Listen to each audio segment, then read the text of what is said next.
గోవిందా అని పిలిచినదే తడువుగా పలికే చల్లని దైవంగా ప్రసిద్ధుడైన కలియుగ ప్రత్యక్ష దైవం శ్రీ వెంకటేశ్వర స్వామి. తెలుగు నేల మీద ఊరూరా వాడవాడలా ఎన్నో దివ్యమైన ఆలయాల్లో కొలువై స్వామి నమ్మి కొలిచే భక్తులను అనవరతము కాచుకుంటూ అనుగ్రహిస్తున్నాడు.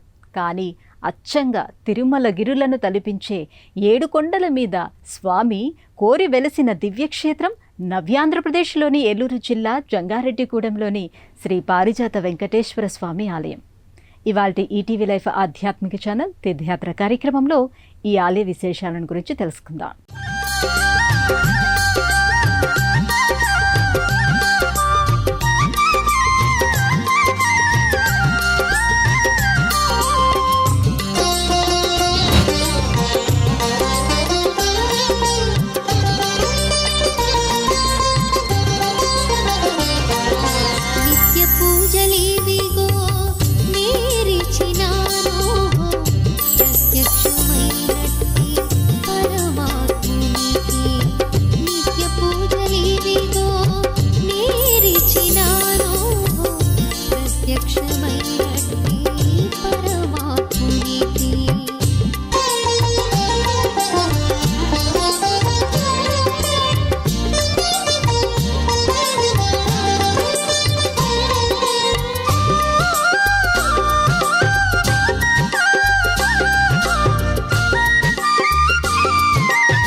వేం అంటే పాపాలు, కట అంటే తొలగించేవాడు అని అర్థం. పాపాలను తొలగించే ఈశ్వరుడు కనుక తిరుమల గిరులపై వెలసిన కొండలరాయుడు వెంకటేశ్వరుడయ్యాడు. అఖిలాండకోటి బ్రహ్మాండ నాయకుడు, ఆర్తత్రాణ పరాయణుడు, భక్త సులభుడు, వరదుడిగా ఏడుకొండలపై కొలువు తీరిన కలియుగ ప్రత్యక్ష దైవం శ్రీ వెంకటాచలపతి.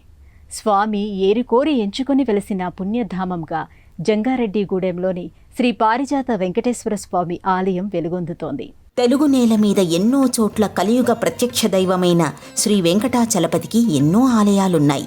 ఊరూరా వాడవాడలా భక్తులు స్వామిని అనేక దివ్యమైన భవ్యమైన ఆలయాలలో ప్రతిష్ఠించుకొని కొలుచుకొని తరిస్తున్నారు.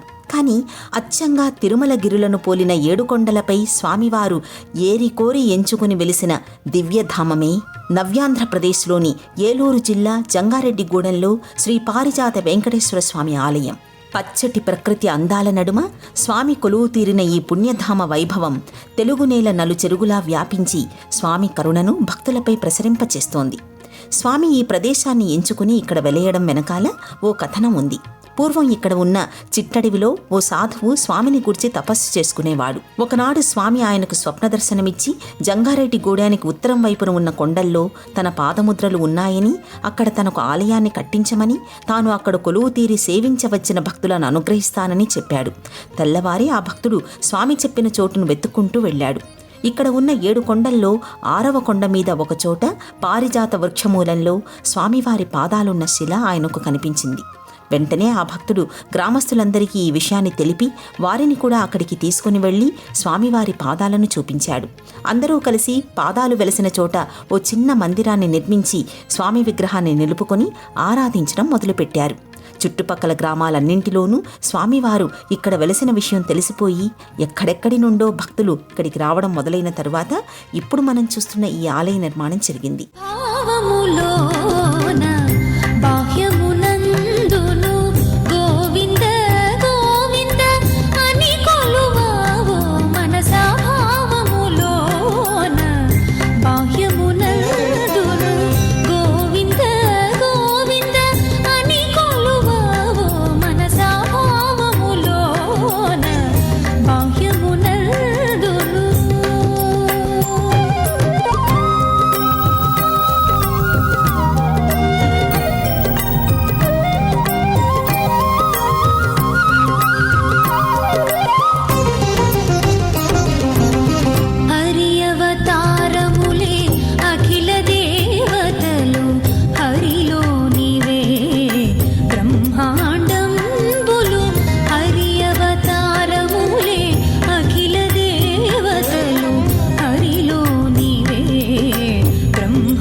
జంగారెడ్డిగూడెం గ్రామానికి ఉత్తరం వైపున పచ్చటి ప్రకృతి సోయగాల నడుమ విరాజిల్లే ప్రాంతంలో కొలువుతీరి ఉంటుంది శ్రీ పారిజాత వెంకటేశ్వర స్వామి ఆలయం.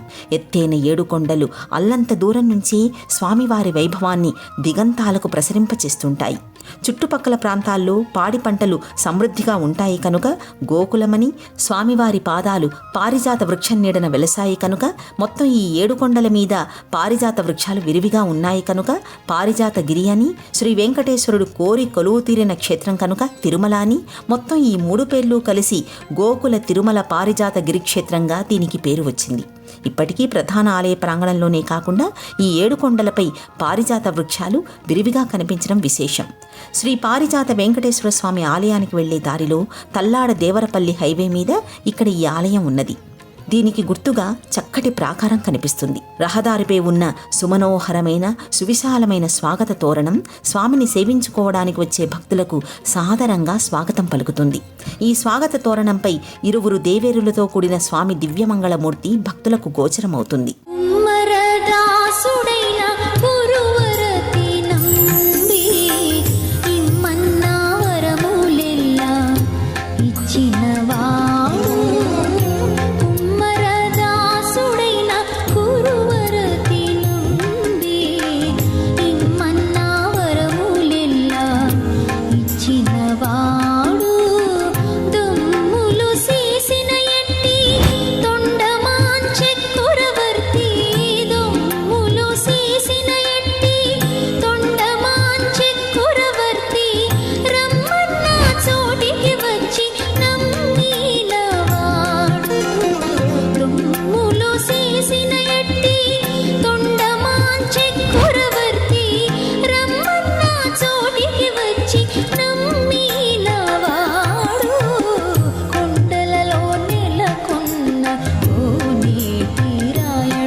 ఇక్కడే ఈ ప్రాకారం దగ్గరే ఓ రూపక దేవాలయం కూడా ఉంటుంది.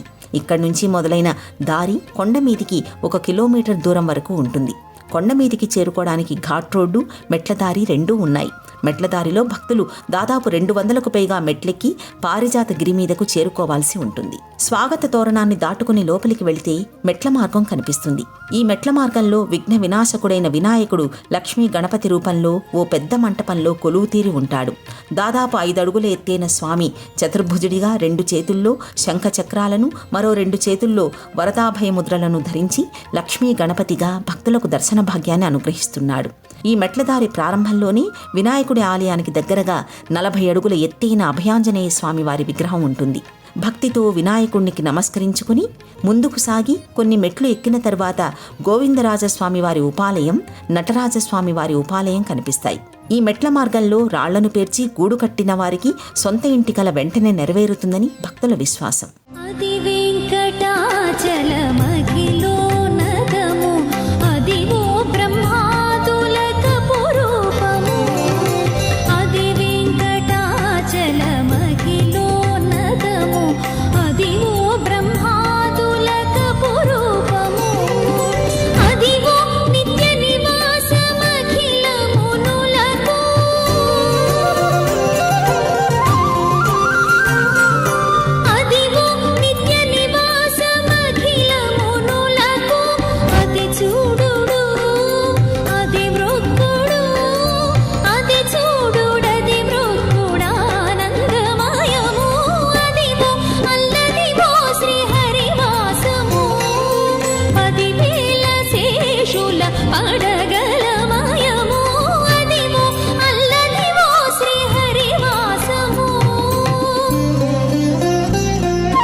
స్వామి దివ్యమంగళ విగ్రహ రూపిణిగా నిలిచిన ఒక్కొక్క ఆలయానికి ఒక్కొక్క విశిష్టమైన కథ ఉంటుంది. కానీ ఏలూరు జిల్లా జంగారెడ్డిగూడెంలో ఉన్న 7 కొండలపై వెలిసిన స్వామికి పెద్ద తిరుమల, చిన్న తిరుమలకు ధీటుగా ఈ దివ్యక్షేత్రం ఎంతో ప్రీతికరమైనదని చెప్పడానికి అనేక దృష్టాంతాలున్నాయి.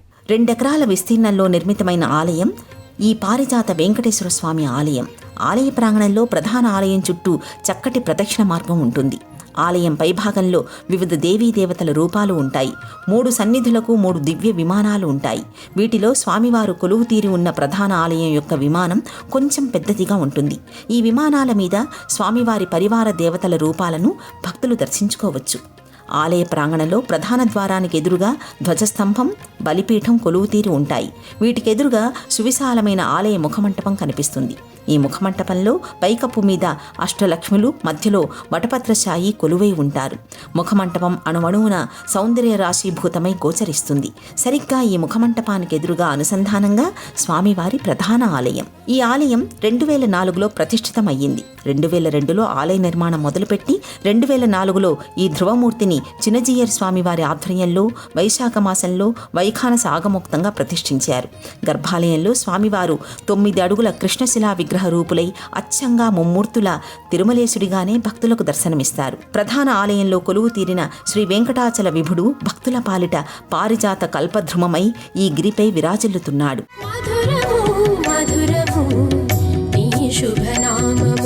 సుందరం సుందరం నీ మంగళ రూపము, మధురము మధురము నీ శుభనామము.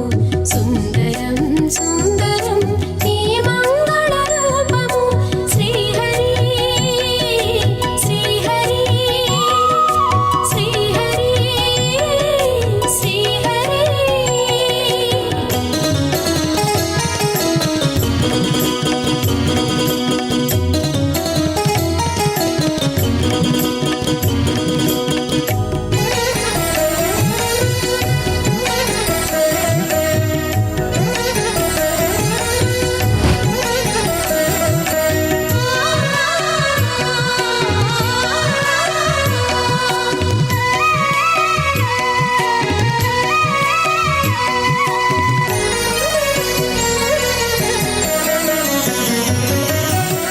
గర్భాలయంలో స్వామి 5 మెట్లపై ఉన్న సమున్నతమైన పీఠంపై స్థానక భంగిమలో నిలిచి భక్తులకు దర్శన భాగ్యాన్ని అనుగ్రహిస్తున్నాడు.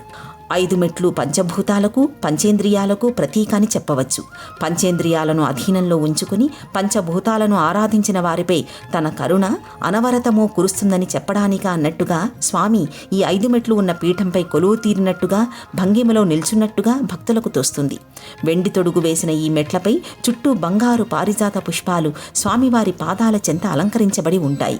మల్లెలు, మొల్లలు, సంపెంగలు, మందారాలతో అల్లిన పుష్పమాలికలు, తులసిమాలలను, సాలగ్రామ శిలాహారాన్ని ధరించి స్వామివారు సర్వాలంకార శోభితుడై భక్తులకు నయనానందకరంగా దర్శన భాగ్యాన్ని అనుగ్రహిస్తారు. స్వామివారి పాదాల చెంత ఉత్సవ బేర్లు కొలువై ఉంటాయి. స్వామివారికి కుడివైపున పద్మావతీదేవి సన్నిధి ఉంటుంది.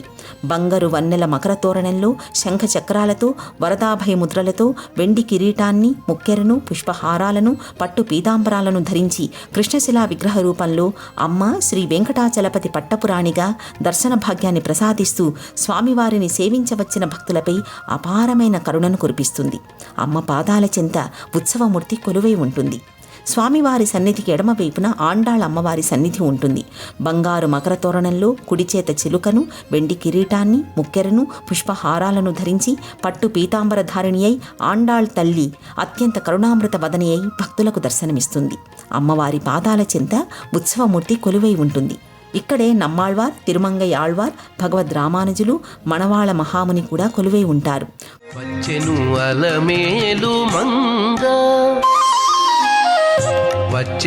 అలమేలు మంగా ఈ పచ్చల కడియాల పణతి చలంగా. వచ్చెను అలమేలు మంగా ఈ పచ్చల కడియాల పణతి చలంగా. వచ్చెను అలమేలు మంగా ఈ పచ్చల కడియాల పణతి చలంగా. వచ్చెను అలమేలు మంగా, వచ్చెను అలమేలు మంగా.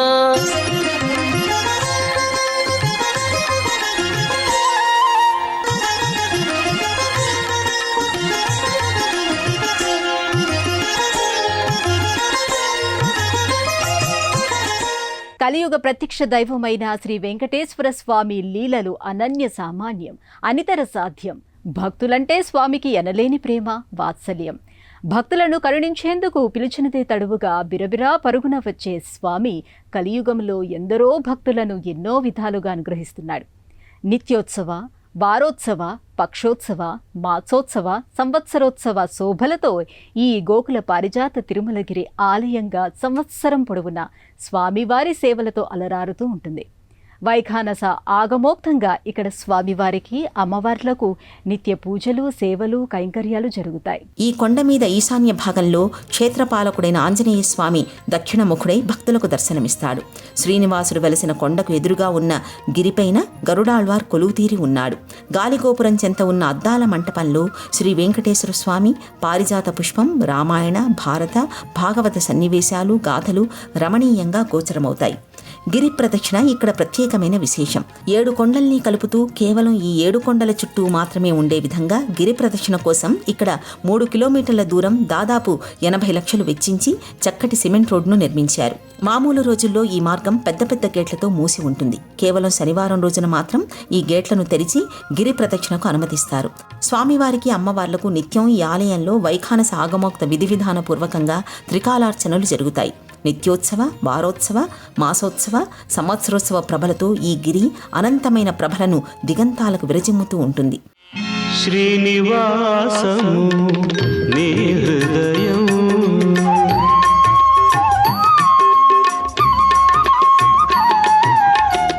శ్రీనివాసము నీ హృదయం, చిద్విలాస వికాసమయం, చిద్విలాస వికాసమయం, శ్రీనివాసము నీ హృదయం.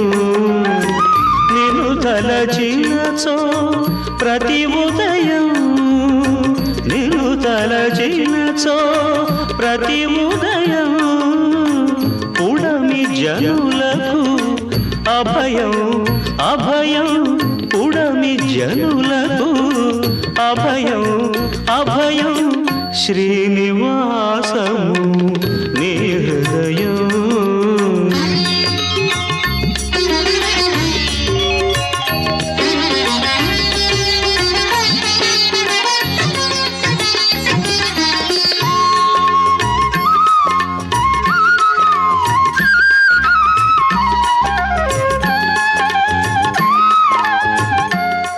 ప్రత్యేక పూజలు, ఉత్సవాలు, సేవలు. వైశాఖ మాసంలో బ్రహ్మోత్సవాలు, బహుళపక్షంలో వారం రోజుల పాటు అత్యంత వైభవంగా జరుగుతాయి. భాద్రపద మాసంలో బహుళపక్షంలో పవిత్రోత్సవాలు జరుగుతాయి. డిసెంబర్ 15వ తేదీ నుండి జనవరి 14వ తేదీ వరకు ధనుర్మాస ఉత్సవాలు వైభవంగా జరుగుతాయి. ఈ ఉత్సవాలలో 24వ రోజున దీపోత్సవం జరుగుతుంది. 27వ రోజున కూడారై ఉత్సవం, భోగి పండుగ నాడు గోదా కళ్యాణం విశేషంగా జరుగుతాయి. ధనుర్మాసంలో వచ్చే ముక్కోటి ఏకాదశి నాడు ఉత్తర ద్వారం గుండా దాదాపు 30,000 మంది భక్తులు స్వామివారిని దర్శించుకుని ధన్యతను పొందుతారు. ఆలయ దర్శన వేళలు. ఈ ఆలయం ఉదయం 6 గంటల నుండి మధ్యాహ్నం 1 గంట వరకు, తిరిగి మధ్యాహ్నం 3 గంటల 30 నిమిషాల నుండి రాత్రి 8 గంటల వరకు భక్తుల దర్శనార్థం తెరిచి ఉంటుంది. ప్రయాణ సౌకర్యాలు. ఈ ఆలయం రాజమండ్రి, ఏలూరు పట్టణాలకు 60 కిలోమీటర్ల దూరంలో ఉంటుంది. ఈ 2 పట్టణాల నుండి నేరుగా జంగారెడ్డిగూడానికి బస్సు ప్రయాణ సౌకర్యం ఉంది. తిరువీధుల్లో మిరసిల్లే దేవదేవుడు తన కరుణను భక్తులపై అపారంగా కురిపించడానికి ఈ గోకుల పారిజాత తిరుమలగిరిపై కొలువు తీరాడు. భక్తుల మొరలను ఆలకించే ఆ స్వామి దర్శన భాగ్యమే అనంతానందప్రదాయకం. అచ్చంగా తిరుమలగిరిపై ఆనంద నిలయంలో నిలిచి ఉన్నట్లుగానే స్వామి ముమ్మూర్తులా అదే రూపంలో ఈ ఆలయంలో కూడా భక్తులకు దర్శన భాగ్యాన్ని అనుగ్రహిస్తూ కరుణిస్తున్నాడు. ఇవి ఈ ఆలయం విశేషాలు. మళ్ళీ వచ్చే ఎపిసోడ్లో మరో ఆలయం విశిష్టతను గురించి తెలుసుకుందాం. అంతవరకు సెలవు. నమస్కారం.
చూడాలనుకుంటే www.youtube.com/@ETV Life Spiritual లో చూడవచ్చు.